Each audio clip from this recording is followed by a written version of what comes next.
अस्सलाम वालेकुम। कैसे हो आप सब। सबसे पहले तो मैं आपसे रिक्वेस्ट करूंगा कि मेरे चैनल को सब्सक्राइब करें, वीडियो को लाइक करें और शेयर करें। और ये जो क्रीम मैं आपको स्क्रीन पे दिखा रहा हूँ, ठीक है, ये बहुत अच्छी क्रीम है वाइटनिंग के लिए। इससे निशान, दाग धब्बे या कोई भी छाइयाँ वगैरह होती हैं वो सब ख़त्म हो जाती हैं। आप इसे इस्तेमाल इस तरह कर सकते हैं कि शाम को किसी भी अच्छे साबुन से रात को मुंह धोएं। धोने के बाद इससे आपने थोड़ा सा इससे मसाज कर लेना है, यानी कि थोड़ी सी, बिल्कुल थोड़ी सी लगा लेनी है।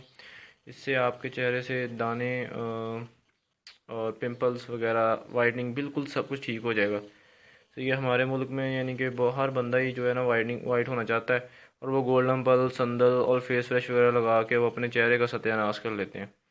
सही है, ये ऐसी क्रीम है जो मेडिकेटेड है, इसका कोई साइड इफ़ेक्ट नहीं है। इसको यूज़ करने से आपको कोई भी साइड इफ़ेक्ट या कोई भी नुकसान नहीं होगा। सही है, ये बिल्कुल ज़बरदस्त क्रीम है। आप इससे फ़ायदा उठा सकते हैं। इसकी प्राइस थोड़ी सी ज़्यादा है, लेकिन इतनी भी ज़्यादा नहीं है। 495 रुपये की इसकी 495 रुपये इसकी प्राइस है। और ये तकरीबन आपको 480 या 480 या 470 तक मिल सकती है।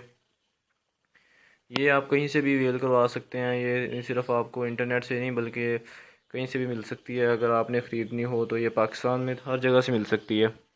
ये मेडिकेटेड क्रीम है, रजिस्टर है कंपनी की तरफ से। इसका कोई साइड इफ़ेक्ट नहीं है। आप main and female and female दोनों इसे इस्तेमाल कर सकते हैं। इसका कोई साइड इफ़ेक्ट नहीं है।